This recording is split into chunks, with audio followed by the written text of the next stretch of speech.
There is something about Keanu Reeves that stays with you long after you see him on screen. It is not just his talent or his famous roles. It is something deeper and quieter. In a world where celebrities often chase fame and forget humility, Keanu walks a different path. He rides the subway like everyone else. He gives up his seat for strangers. He takes pay cuts so film crews can keep their jobs. He has faced unimaginable loss, losing his best friend, his daughter, and the love of his life, yet he never became bitter. He never let pain turn him cruel. Instead, he became kinder, softer, more human. That is why he inspires me, because Keanu Reeves proves that you can carry the heaviest grief and still choose gentleness. You can be broken by life and still show up with love. His story reminds me that true strength is not about how hard you hit back. It is about how much heart you keep after the world tries to take it from you. And today, I want to share a story that shows exactly why this man touches so many souls. It is a story about forgiveness, about a mother and son, and about the bridge we never burned. The evening air carried a strange stillness that seemed to wrap around everything without explanation. There was a softness in the way the light faded through the tall windows, golden and tired, like the sun itself was holding its breath. Somewhere in the distance, a piano played, its notes drifting through the crowded room like a quiet secret no one was meant to hear. Sandra Bullock stood near the corner of the grand ballroom, holding a glass she had not yet sipped, feeling something shift inside her chest that she could not name. It was not sadness exactly, but it lived close to that neighborhood. Perhaps it was the music, or the way the chandeliers cast shadows that danced like old memories refusing to stay forgotten.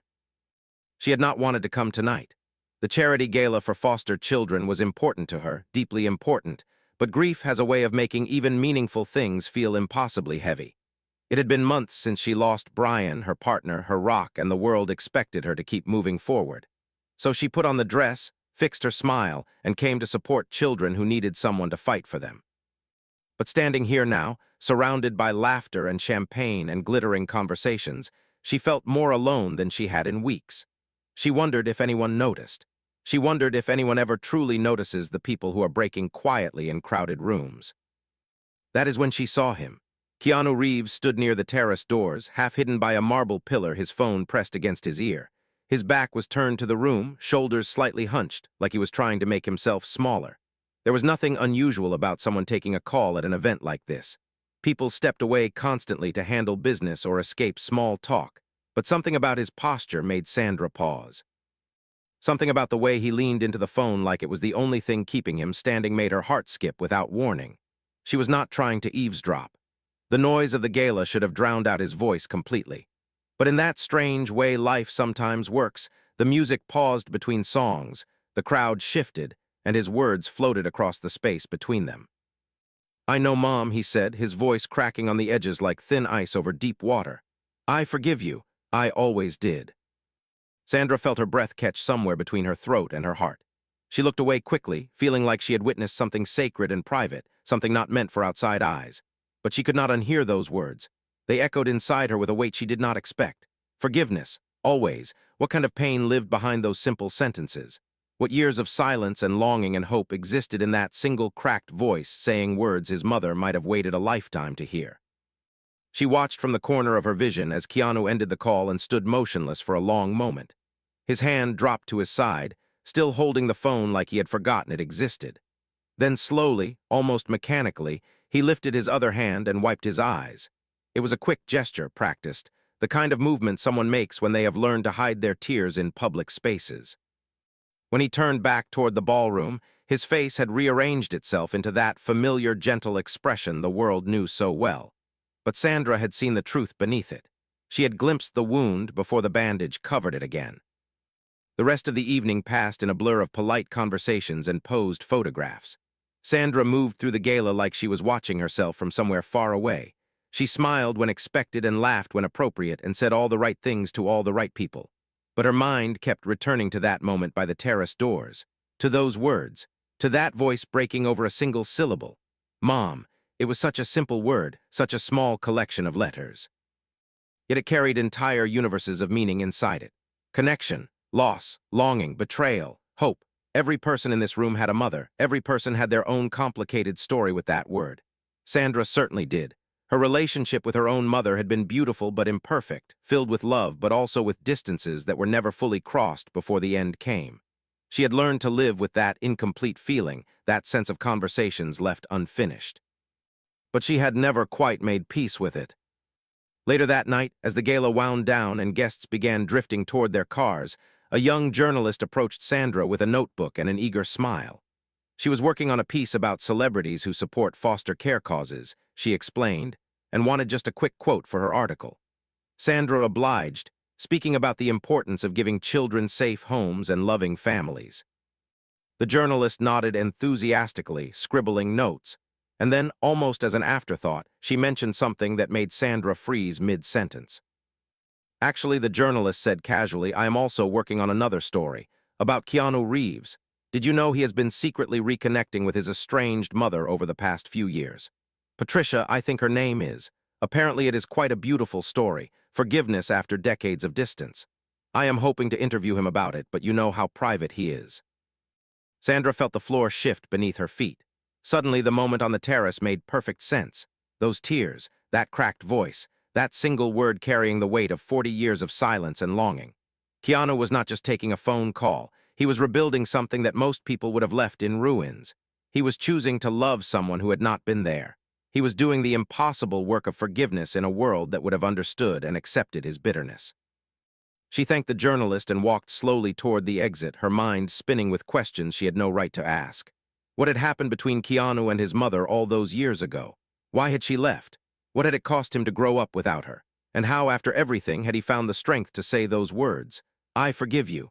I always did. Sandra did not know the answers yet.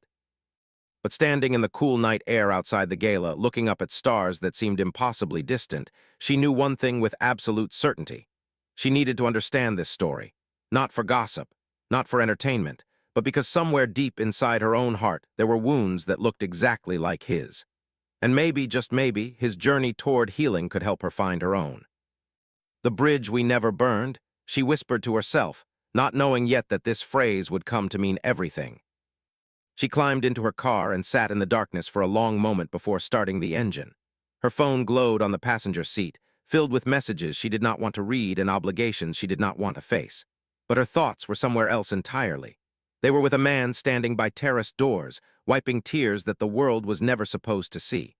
They were with a mother somewhere far away, waiting for a forgiveness she probably never expected to receive.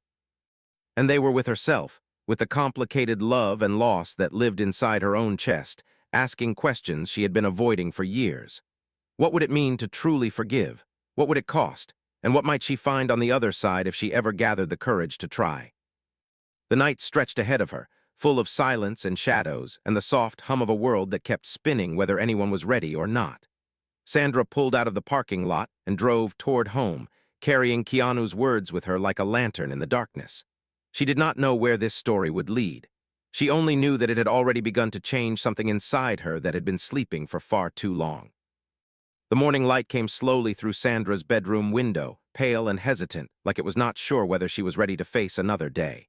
She had barely slept. Her mind had spent the night wandering through corridors of memory and imagination, replaying that moment at the gala over and over until the edges blurred. Keanu's voice, those simple words, the way his hand trembled slightly as he wiped his eyes. She lay still beneath the sheets, staring at the ceiling, feeling the weight of something she could not yet name pressing gently against her chest. It was not quite sadness. It was not quite curiosity. It was something in between, something that demanded attention but refused to explain itself clearly. For weeks after that night, Sandra found herself thinking about Keanu at unexpected moments. While making breakfast for her children, she would pause with the spatula in her hand and wonder about his childhood. While reading scripts that arrived in thick envelopes, she would catch herself staring out the window instead, imagining what it must feel like to spend decades without your mother. While sitting alone in the evenings, she would remember her own mother's face and feel that familiar ache of things left unsaid. The gala had cracked something open inside her. A door she had kept carefully closed for years was now slightly ajar, and light was streaming through whether she wanted it to or not. It was during this time that an idea began to form in her mind. Sandra had been considering producing a documentary for several months now, something meaningful that could make a real difference in people's lives. She had thought about various topics, foster care and mental health, and the challenges facing single parents, but nothing had felt quite right. Nothing had sparked that fire of purpose she was searching for. But now, lying awake in the quiet hours of early morning, she knew exactly what story she wanted to tell. She wanted to explore the journey of reconciliation between parents and children. She wanted to understand how people rebuild bridges that seemed forever destroyed. She wanted to find hope in the most broken places and share it with a world that desperately needed to believe that healing was possible. She spent the next several weeks interviewing people from all walks of life who had experienced estrangement and reunion with their families. There was a firefighter from Chicago who had not spoken to his father for 15 years after a terrible argument, only to reconnect when his father was diagnosed with cancer. There was a grandmother from Atlanta who had given up her daughter for adoption as a teenager and found her again 50 years later through a DNA testing website. There was a young woman from Los Angeles who had run away from home at 16 and returned at 25 to ask for forgiveness she was not sure she deserved. Each story was different, yet they all shared common threads: pain that had calcified into silence, longing that lived beneath anger, and love, stubborn and persistent, refusing to die no matter how much time passed or how many walls were built. But throughout all these interviews, Sandra kept thinking about Keanu. His story felt like the missing center of the documentary she was creating, not because he was famous, but because he represented something powerful. Here was a man who had every reason to be angry, every justification for bitterness, yet he had chosen a different path. She knew she needed to at least try to reach him. So she sent a carefully worded message through his agent, explaining her project and asking if he would consider participating. She made it clear that she was not looking for gossip or scandal. She simply wanted to understand how forgiveness becomes possible when it seems impossible. She sent the message and tried not to hope too much. Keanu was famously private. He rarely discussed his personal life. The chances of him agreeing were slim at best. 3 weeks passed without a response. Sandra began to accept that she would need to complete the documentary without his story. It was disappointing but understandable. Some wounds are too sacred to share with cameras and audiences. She respected that. She would have made the same choice herself if someone had asked her to expose her most vulnerable moments to the world. But then, on a quiet Tuesday afternoon, her phone buzzed with an unexpected message. It was brief and simple. Just a few words that made her heart stop for a moment before racing forward with sudden excitement. The message was from Keanu himself. It said only this: "I cannot be part of a documentary, but I would like to talk, coffee sometime if you are interested." She was interested. She was more than interested. She responded immediately, trying to sound calm and professional while her fingers trembled slightly over the keyboard. They arranged to meet at a small cafe in Silver Lake, a quiet place known for its privacy and excellent tea. Sandra arrived 15 minutes early and chose a table near the back, away from windows where photographers might spot them. She ordered chamomile tea and waited, her heart beating a rhythm of nervous anticipation that reminded her of auditions from decades ago. Keanu arrived exactly on time, slipping through the door with that quiet grace that seemed to follow him everywhere. He was wearing simple clothes, jeans, and a dark sweater, nothing flashy or attention-seeking. When he spotted her at the back table, his face softened into a genuine smile that reached his eyes. He walked over and sat down across from her, ordering green tea from the waiter without looking at the menu. For a moment, neither of them spoke. The silence was comfortable somehow, like they were old friends reuniting rather than colleagues meeting for the first time in years. "I watched your message several times," Keanu said finally, his voice low and thoughtful. "You talked about forgiveness, about bridges, about understanding how people heal the deepest wounds, and I kept thinking about why you wanted to know these things, not just for the documentary, but for yourself." Sandra felt her breath catch slightly. She had not expected him to see through her so quickly. But there was no judgment in his eyes, only a gentle recognition that made her feel safe enough to be honest.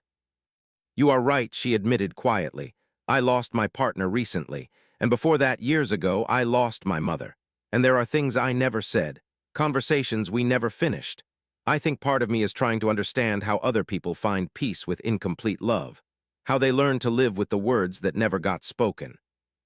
Keanu nodded slowly, as if her answer confirmed something he had already suspected. He wrapped his hands around his teacup and stared into the steam rising from it like he was reading invisible messages in the swirling patterns.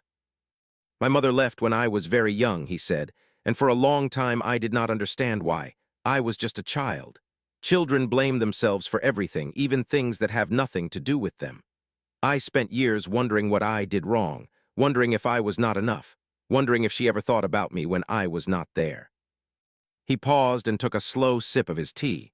Sandra remained perfectly still, afraid that any movement might break the delicate spell of his honesty. She had her own battles, he continued. Demons she was fighting that I was too young to understand, and leaving us was the only way she knew how to protect us from those demons. It was not the right choice, but it was the only choice she could see at the time. I did not learn that until many years later. Sandra leaned forward slightly, her own tea forgotten and growing cold beside her. What changed? She asked softly. How did you find her again? Keanu smiled, but it was a complicated smile, filled with both joy and sadness intertwined like threads in a complex tapestry. About 3 years ago, he said, I hired someone to help me locate her, not because I wanted answers or explanations or apologies. I had made peace with not having those things. I just wanted to see her, to know she was okay, to tell her that I turned out all right despite everything, that she did not need to carry guilt for the rest of her life. He set down his teacup and met Sandra's eyes directly. The intensity of his gaze made her heart ache in ways she did not fully understand. They found her living in Hawaii, he said, alone, in a small apartment filled with nothing but books and photographs. Photographs of me, from magazines and movies and interviews. She had been watching my entire life from a distance, never believing she had the right to reach out, never believing I would want to hear from her. Sandra felt tears forming at the corners of her eyes, but she did not wipe them away. Somehow crying felt appropriate in this moment, like the only honest response to what she was hearing. But here is the part that changed everything, Keanu said, his voice dropping even lower.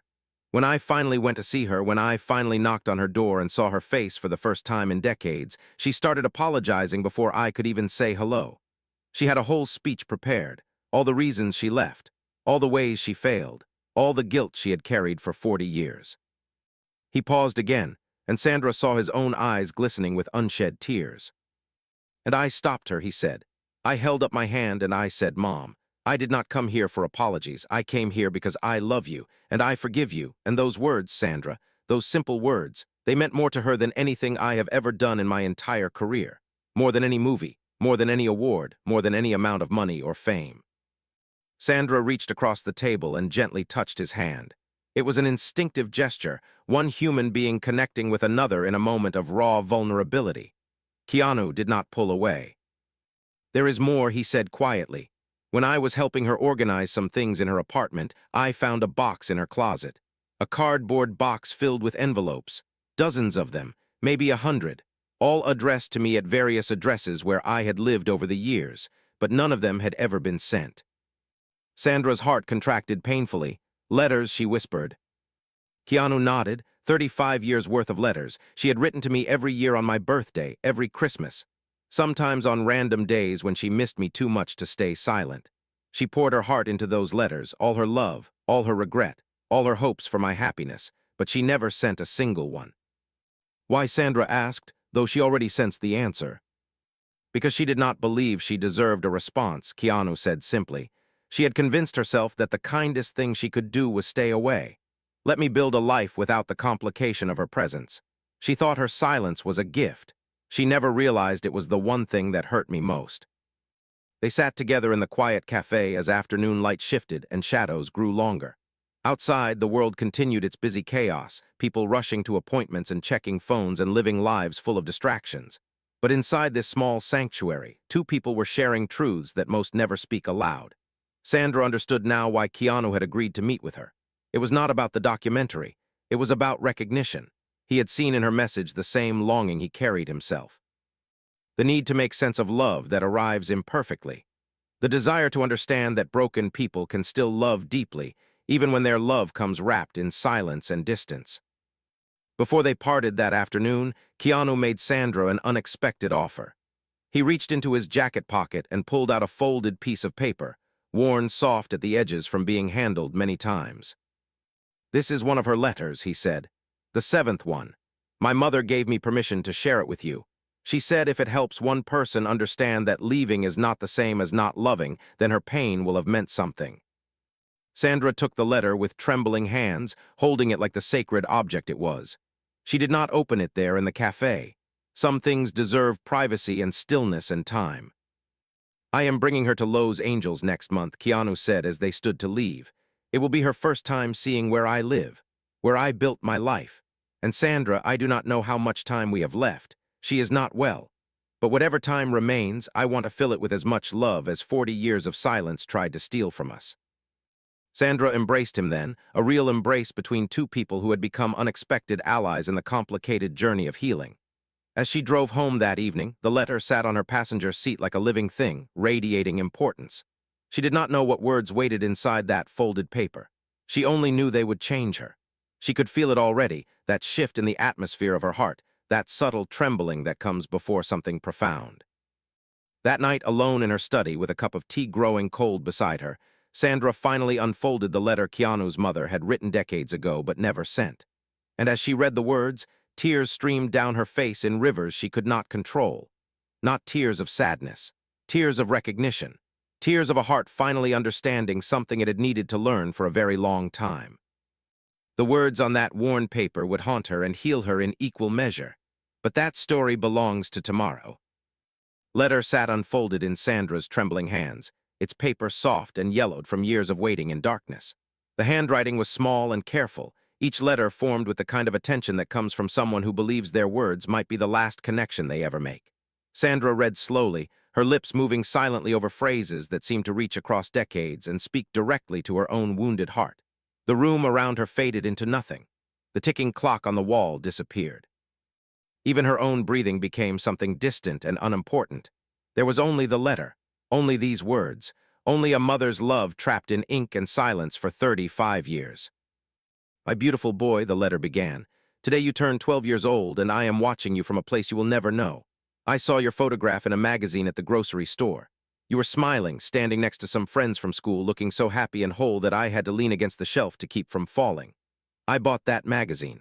I cut out that photograph. I have it now pressed between the pages of my Bible where I can see it every time I pray for you, and I pray for you constantly. Every morning when I wake, every night before I sleep, every moment in between when my heart remembers that somewhere in this world, you are breathing and growing and becoming someone wonderful without me. Sandra paused and pressed her hand against her chest, feeling her heart beating hard against her ribs. The letter continued in that same gentle voice, a voice that seemed to tremble even on paper. I know you must wonder why I left.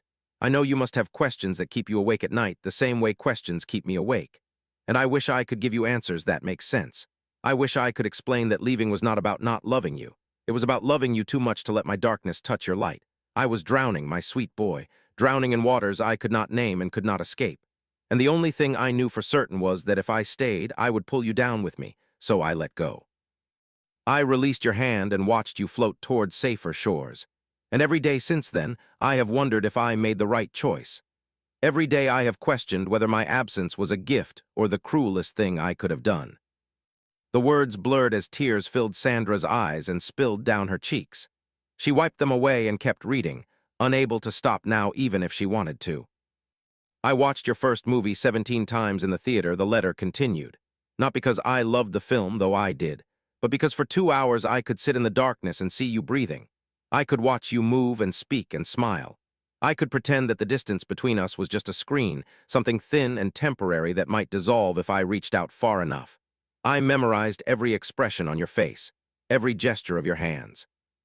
Every moment when your eyes lit up with that spark I remembered from when you were small, and the world was still simple, and I was still there to hold you when you cried.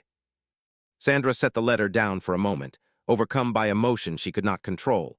This was not just Patricia's story anymore. This was every parent who had ever failed their child, every child who had ever wondered why they were not enough, every human being who had carried love and guilt in equal measure until both became too heavy to bear. She thought about her own mother, about the conversations they never finished and the truths they never shared. She thought about her children, about the constant fear that she was not present enough, not patient enough, not good enough. She thought about Brian and all the words she wished she had said before death stole the chance forever. After several minutes of sitting with these feelings, Sandra picked up the letter again and read the final paragraphs. I do not expect you to forgive me, Patricia had written. I do not expect anything at all. I lost the right to expect things from you the day I walked away. But I need you to know, even if you never read these words, even if this letter joins all the others in the box I cannot bring myself to send, I need you to know that not a single day passes without me loving you. Not a single sunrise comes without me whispering your name. Not a single star appears in the night sky without me hoping it carries my prayers to wherever you are. You are my son, you will always be my son, and leaving was never about not wanting you. It was about wanting everything good for you, even if that meant removing myself from your life. I am sorry is not big enough for what I have done, but it is all I have. I am sorry. I love you. And I hope somewhere in your heart there is a small room where these truths can live even if you never speak to me again. The letter ended there with no signature, just 3 small words at the bottom of the page. Your mother always. Sandra sat in the stillness of her study for a very long time after finishing the letter. The silence around her felt different now, heavier and more meaningful, filled with invisible presences she could almost sense. She thought about Patricia alone in that small apartment in Hawaii, surrounded by unsent letters and photographs cut from magazines. She thought about the courage it must have taken to write year after year with no hope of response. She thought about the prison of guilt and shame and love that Patricia had built around herself, each stone placed carefully until the walls were too high to climb. And then Sandra thought about herself, about the walls she had built, about the letters she had never written to her own mother even when her mother was still alive, about the things she had left unsaid because speaking them felt too vulnerable, too risky, too real. She had always told herself there would be time, more conversations, more chances, but time is a thief that gives no warning before it strikes. One day her mother was there, complicated and imperfect and present. The next day she was gone, and all those unspoken words became permanent residents in Sandra's chest, weighing her down in ways she had never fully acknowledged. The next morning, Sandra called Keanu and asked if they could meet again. Her voice was rough from crying most of the night, and she did not try to hide it. Keanu agreed immediately, as if he had been expecting her call.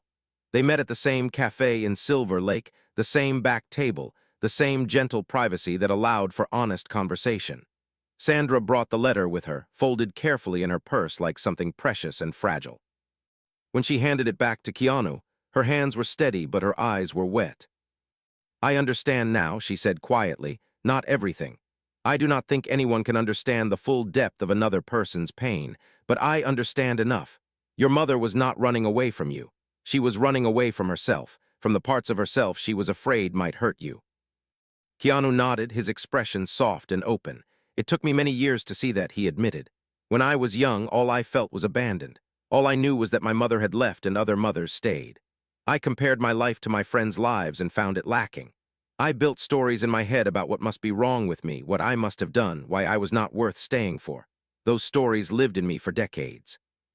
How did you change them? Sandra asked. How did you rewrite something that had been written so deeply into your heart?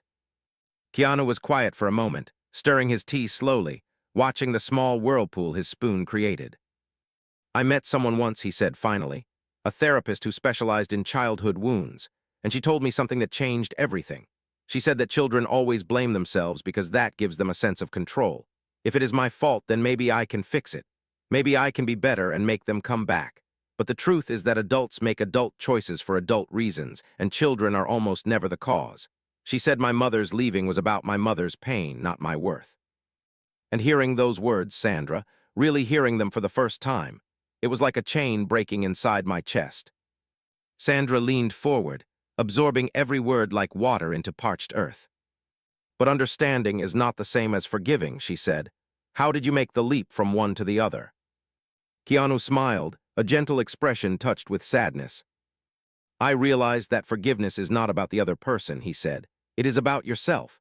Carrying anger is like holding a burning coal and expecting someone else to get hurt. I was tired of being burned. I was tired of letting her absence define my presence. So I chose to release her, not because she deserved it, not because what she did was okay, but because I deserved peace. I deserved to stop living in reaction to her choices and start living in response to my own. Sandra felt something shift inside her as she listened. A door opening that had been locked for years. A window letting light into a room she had kept dark for too long. I never told my mother how much her distance hurt me, Sandra admitted, her voice barely above a whisper. She was not absent like yours. She was there, physically present. But emotionally, she was often far away, caught up in her own struggles, her own ambitions, her own fears, and I kept waiting for her to notice how much I needed her. I kept waiting for her to bridge the gap between us, but she never did, and then she was gone, and all those words I never said became ghosts that haunt me still.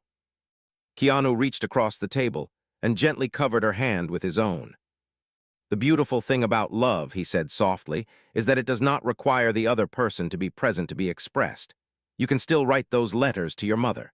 You can still say those words even if she cannot hear them with her ears.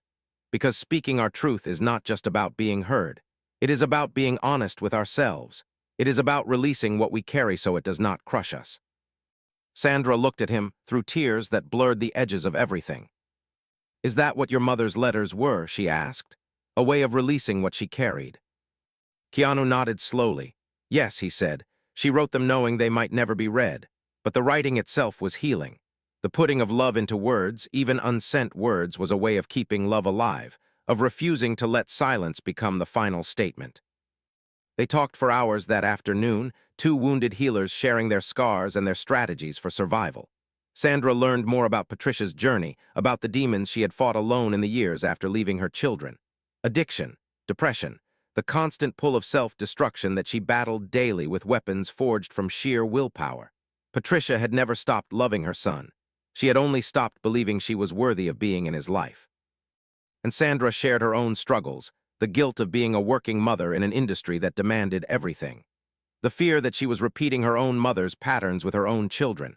The isolation that came with fame, surrounded by people yet profoundly alone. Keanu listened without judgment, without offering solutions, simply holding space for her truth the way she had held space for his. As the afternoon light began to fade, Keanu revealed something that made Sandra's heart skip with sudden concern.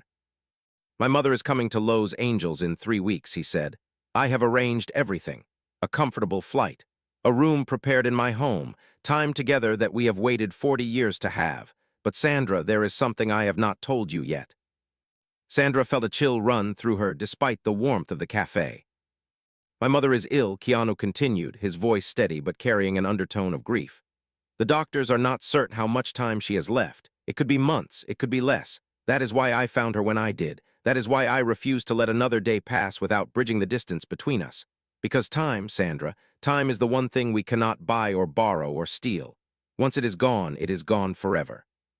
Sandra squeezed his hand tightly, feeling the fragility of everything, the precious temporary nature of every breath and heartbeat. What can I do, she asked. How can I help? Keanu looked at her with eyes that held both sorrow and hope. Come with me to the airport, he said.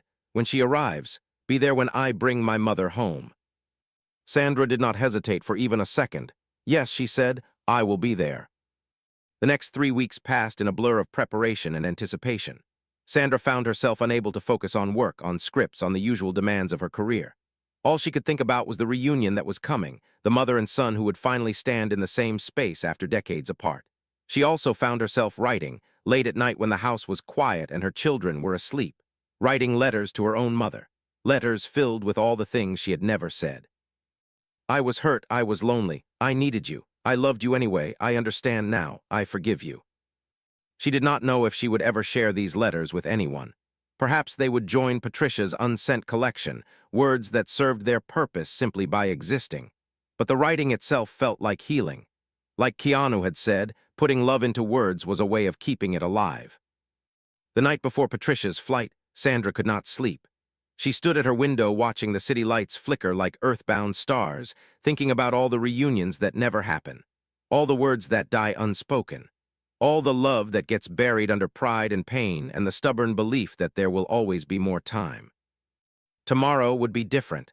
Tomorrow would be proof that bridges can be rebuilt even after decades of destruction.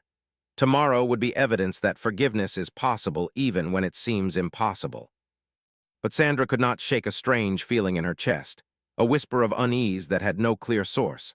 Something was coming that none of them expected, a twist in the story that would test everything they believed about love and loss and the courage it takes to heal. She just did not know what it was yet. The morning of Patricia's arrival dawned gray and uncertain, clouds gathering over Los Angeles like a soft blanket trying to decide whether to comfort or smother. Sandra woke early after another restless night, her heart already racing with anticipation and something else she could not name. She dressed carefully, choosing simple clothes that felt appropriate for such a significant moment, nothing flashy or attention-seeking. This day was not about her. It was about a mother and son finding their way back to each other after 40 years of wandering in separate wildernesses. She arrived at Keanu's home an hour before they needed to leave for the airport. His house surprised her with its simplicity, warm and welcoming without the extravagance that most celebrities surrounded themselves with. There were books everywhere, stacked on tables and shelves, and even on the floor beside comfortable chairs. Photographs lined the walls, not professional shots, but candid moments captured with friends and loved ones. And in one corner of the living room, Sandra noticed a small table holding a single framed picture. It showed a young woman with dark hair and Keanu's exact eyes, laughing at something outside the frame. Patricia, decades younger but unmistakably the same person whose letter Sandra had held in her trembling hands. Keanu emerged from the kitchen carrying 2 cups of tea, his movements calm but his eyes betraying the emotion churning beneath his composed exterior. He handed Sandra a cup, and they stood together in comfortable silence, sipping the warm liquid and watching the clouds shift outside the large windows. "Are you nervous?" Sandra asked gently. Keanu considered the question for a long moment before answering. "Nervous is not quite the right word," he said slowly. "I have imagined this moment so many times over so many years. I have rehearsed what I would say and how I would act and what expressions I would wear. But now that it is actually happening, all those rehearsals feel meaningless. The reality is bigger than anything I imagined. The reality has weight and texture and a heartbeat of its own." Sandra nodded, understanding exactly what he meant. The most significant moments of our lives rarely match the scripts we write for them in advance. They drove to the airport in Keanu's modest car, avoiding highways in favor of surface streets that allowed for slower, more thoughtful travel. Sandra watched the city pass outside her window, the ordinary miracles of daily life unfolding everywhere she looked. A mother holding her child's hand at a crosswalk, an elderly couple sharing a bench in a small park, a group of teenagers laughing outside a coffee shop, their whole lives stretching before them like blank pages waiting to be written. Each of these scenes felt precious suddenly, weighted with significance that Sandra might have missed before this journey began. They arrived at the airport and parked in a quiet area away from the main terminals where Keanu had arranged a private meeting point. He had worked carefully with the airline to ensure his mother would not be overwhelmed by crowds or chaos after her long flight. A small team was ready to escort Patricia from the plane to this peaceful spot where her son would be waiting. The minutes stretched like hours as they stood in the simple room, its walls painted a soft blue that reminded Sandra of summer skies. Keanu paced slowly, not with anxiety but with a kind of sacred restlessness, like a man preparing for prayer. Sandra sat in a chair by the window, watching him, feeling honored to witness such a private moment in a very public man's life. And then the door opened. Sandra would never forget what happened next for as long as she lived. An airline attendant entered first, holding the door wide. And then a wheelchair appeared, pushed by another attendant, carrying a small woman with silver hair and eyes that matched Keanu's so perfectly it took Sandra's breath away. Patricia was thinner than her photographs suggested, fragile in the way that illness makes people fragile, reduced to the essential elements of who they truly are. But her face was radiant with an expression that combined terror and hope and love in measures too complex to separate. Keanu stopped pacing. He stood completely still in the center of the room, his hands hanging at his sides, his entire being focused on the woman in the wheelchair. For a long moment neither of them moved, neither of them spoke. The silence between them was 40 years deep, filled with birthdays missed and holidays spent alone and countless nights of wondering and longing. And then Keanu did something that shattered Sandra's heart into 1,000 pieces, before rebuilding it stronger than before. He walked slowly toward his mother, reached into his jacket pocket, and pulled out a single red rose. He knelt beside her wheelchair, took her trembling hand in his own, and placed the rose gently in her palm. Patricia looked at the rose, then at her son, and her eyes filled with tears that spilled down her weathered cheeks. "How did you know?" she whispered, her voice rough with emotion. Keanu smiled, that gentle smile that the world loved, but that few had ever seen filled with such raw tenderness. "You wrote about it," he said softly. "Letter number 7. You said that my father gave you a red rose on your first date. You said it was the moment you knew he was different from everyone else. The moment you knew he would treat your heart with care. Patricia's hand flew to her mouth, muffling a sob that seemed to come from somewhere deeper than her chest. You read them, she said. My letters, you actually read them. Keanu nodded, tears now streaming down his own face without shame or attempt to hide them. Every single one, he said. Every word, every hope, every apology, every prayer you sent into the darkness hoping it might somehow reach me. I read them all, Mom, and I kept them. And they are waiting for you at my home, arranged in order so you can see that nothing you wrote was ever wasted. Nothing you felt was ever lost. Sandra watched from her chair by the window, tears flowing freely down her own face, her hand pressed against her heart as if trying to hold it inside her chest. She had witnessed many powerful moments in her career, performances that moved audiences to standing ovations, scenes that captured the full range of human emotion. But nothing had prepared her for the simple truth of what was happening in this small blue room. A son forgiving his mother, a mother receiving grace she never expected. Two broken people choosing love over bitterness, connection over isolation, healing over the comfortable familiarity of old wounds. Keanu helped his mother stand from the wheelchair, supporting her with gentle strength as she found her balance. They embraced there in the quiet room, holding each other with the desperate tenderness of people who know how precious and temporary every moment truly is. Sandra looked away to give them privacy, staring out the window at planes taking off and landing, each one carrying people toward reunions and departures of their own. When she looked back, Keanu and Patricia were sitting together on a small couch, their hands intertwined, speaking in low voices that Sandra could not quite hear. She did not need to hear the words. The expressions on their faces said everything. Forgiveness was happening, healing was unfolding. The bridge they never burned was finally being crossed. The weeks that followed were among the most meaningful of Sandra's life.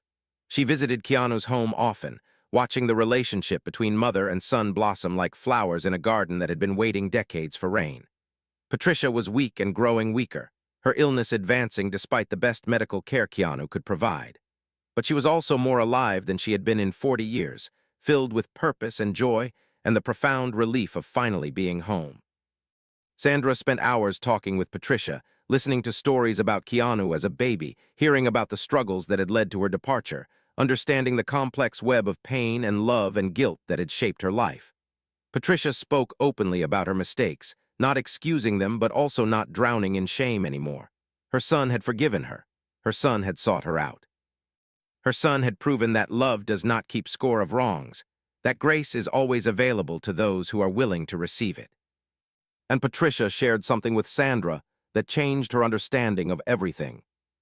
The letters were never meant to be read, Patricia said one afternoon as they sat together in Keanu's garden, surrounded by flowers and the soft hum of bees. I wrote them for myself, to keep myself alive, to have some connection to my son even if it only existed on paper. I never believed I deserved to actually speak to him again. I had convinced myself that my absence was my gift to him, that the kindest thing I could do was stay away. She paused, her weathered hands folded in her lap, her eyes distant with memory.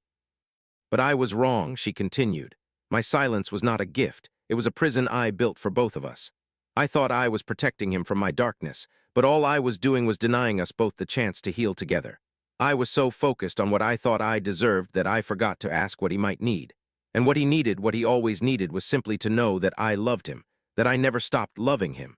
That leaving was not about him at all. Sandra felt those words sink deep into her heart, rearranging things she had believed for years. I did the same thing, Sandra admitted quietly. Not by leaving physically, but by staying silent. By not telling my mother what I really felt. By waiting for her to make the first move instead of having the courage to reach out myself. I was so afraid of being rejected that I rejected connection before it could happen. Patricia reached over and took Sandra's hand, her grip surprisingly strong despite her frailty. You have children, she said. It was not a question. Sandra nodded, her throat tight with emotion.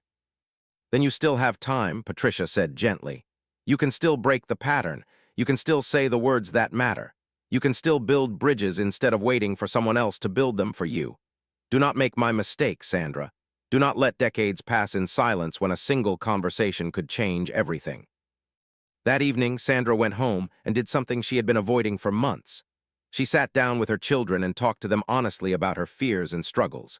She apologized for the times she had been absent, physically or emotionally. She told them she loved them not just in words, but in the quality of her attention, putting down her phone, turning off distractions, simply being present with them in a way she had not been for too long. Her children responded with hugs and tears and forgiveness that came so easily Sandra wondered why she had ever been afraid to ask. 3 months later, Patricia passed away peacefully in her sleep, surrounded by photographs and letters, and the son who had refused to let their story end in silence. Sandra was there in the days that followed, supporting Keanu through his grief, helping him plan a small, private memorial in the garden where mother and son had spent their final weeks together. The memorial was simple and beautiful. Friends spoke about Patricia's courage, her resilience, her capacity for love despite carrying wounds that would have crushed lesser spirits. Keanu shared some of her letters, reading passages aloud that made everyone present weep with recognition and hope. And Sandra, when asked to speak, said something that would stay with everyone who heard it. Patricia taught me that it is never too late to reach out, Sandra said, her voice steady despite the tears streaming down her face. She taught me that silence is not protection, it is prison. She taught me that the people who hurt us are often fighting battles we never saw, carrying weights we never knew existed. And most importantly, she taught me that forgiveness is not about the other person deserving it. It is about us deserving peace. She paused and looked at Keanu, who stood beside his mother's photograph, his face calm and full of love. Keanu showed me what it looks like to choose kindness when bitterness would be easier, Sandra continued. He showed me that true strength is not about how hard you can hit. It is about how much heart you can keep after life tries to take it from you. Their story, this beautiful, complicated story of a mother and son finding their way back to each other, it reminds me that bridges can always be rebuilt, that love does not give up, that the words we are afraid to say are often the words that matter most. After the memorial, Sandra began working on the documentary she had originally planned, but it had transformed into something much deeper than she initially imagined. It was no longer just about reconciliation between parents and children. It was about the universal human need for connection, for forgiveness, for the courage to be vulnerable with the people who matter most. She interviewed dozens of people who had rebuilt broken relationships. She shared Patricia's letters with their blessing, showing audiences around the world the power of unsent words finally released into the light. And she wove her own story throughout, her own journey from protected silence to open-hearted connection, her own healing that had happened alongside Keanu's. The documentary premiered to critical acclaim, but more importantly, it sparked conversations in living rooms and kitchens around the world. People called estranged family members they had not spoken to in years. Parents apologized to children for wounds they had caused. Children forgave parents for absences they had never understood. The ripples spread outward like stones dropped in still water, each act of courage inspiring another. A year after Patricia's passing, Sandra hosted a small gathering in her garden. Keanu was there, along with friends and family who had been touched by this journey. Children ran across the grass while adults sat in comfortable chairs, talking and laughing, and simply being present with each other. At one point, Sandra found herself standing beside Keanu near a rose bush she had planted in Patricia's memory. The blooms were red and perfect, each one a silent tribute to a love that had survived 40 years of silence. "Do you think she knew," Sandra asked softly, "how much her story would mean to people?" Keanu smiled, that gentle smile that seemed to contain entire universes of compassion. "I think she knew that every story matters," he said, "that every act of forgiveness creates space for another. She spent most of her life believing she did not deserve connection. But in the end, her willingness to receive love, her courage in accepting what I offered, that became her greatest gift. She showed people that it is never too late, that grace is always available, that the bridges we think are burned can often be rebuilt if we simply find the courage to take the first step." Sandra nodded, feeling the truth of his words settle into her bones. "She also taught me something about myself," Sandra admitted. "I spent so many years waiting for my mother to reach out first, waiting for relationships to fix themselves, waiting for some perfect moment when vulnerability would feel safe. But Patricia showed me that waiting is just another form of hiding, that if we want connection, we have to risk rejection, that the words we are afraid to speak are usually the words that would set us free." They stood together in comfortable silence, watching the sun begin its descent toward the horizon, painting the sky in shades of gold and pink and purple. The bridge we never burned, Keanu said quietly, repeating the phrase Sandra had whispered to herself on the night this journey began. Sandra smiled, remembering that moment outside the gala, how confused and lost she had felt, how desperately she had been searching for something she could not name. I did not understand what those words meant when I first said them, she admitted. But I think I do now. The bridge represents connection, trust, love, all the things that link us to each other across the distances life creates, and burning it means giving up, deciding that the gap is too wide, the hurt is too deep, the risk is too great. But your mother, Keanu, and you showed me that no bridge has to stay burned, that we can always gather new materials and start rebuilding. That it might take years or even decades, but the work is always worth doing. Keanu nodded slowly, his eyes glistening with unshed tears. The most important bridges are the ones that lead us back to the people we love, he said. And the most important work we can do is making sure those bridges stay open. Not because the crossing will be easy, not because we will never get hurt, but because the alternative, isolation, silence, slowly dying inside walls of our own making, that is no way to live. Sandra reached over and took his hand, squeezing it gently. Thank you, she said simply, for trusting me with your story, for showing me what courage looks like, for reminding me that kindness is always possible, even when pain makes it feel impossible. Keanu squeezed her hand in return. Thank you for listening, he said, for seeing my mother as a person, not just a collection of mistakes, for helping her story reach people who needed to hear it. She would have been so proud to know that her letters, the words she was afraid to send, ended up healing hearts around the world. As the sun slipped below the horizon and stars began appearing in the darkening sky, Sandra felt a profound sense of peace settle over her. The journey was not over. Healing never really ends. There would be more conversations to have, more bridges to build, more moments when courage would be required. But she no longer felt afraid of the work. She had seen what was possible when people chose forgiveness over bitterness, connection over isolation, love over the comfortable prison of old wounds. The next morning, Sandra woke early and sat at her desk with a fresh cup of coffee. She opened her journal to a blank page and began writing a letter, not to anyone who would ever read it, just to herself. A record of what she had learned, a reminder for the days when she might forget. She wrote about Keanu and Patricia, about letters unsent for 35 years, about a red rose that carried the memory of a love story that began decades ago, about the courage it takes to forgive someone who never asked for forgiveness, about the grace it takes to receive love you do not believe you deserve. And at the end of the page, she wrote 3 simple truths that would guide her for the rest of her life. First, it is never too late to rebuild what seems broken beyond repair. Second, the words we are most afraid to speak are usually the words that would set us free. Third, kindness is not weakness. It is the bravest thing we can choose in a world that often rewards hardness. She closed the journal and looked out the window at the morning light spreading across her garden. Somewhere out there, people were making phone calls they had put off for years, writing letters they had been too afraid to send, crossing bridges they thought were burned forever. And it all started with one man who refused to let bitterness define him, one mother who never stopped loving from a distance, and one story that proved the human heart is capable of miracles when we simply choose to try. This story is not just about Keanu Reeves and his mother.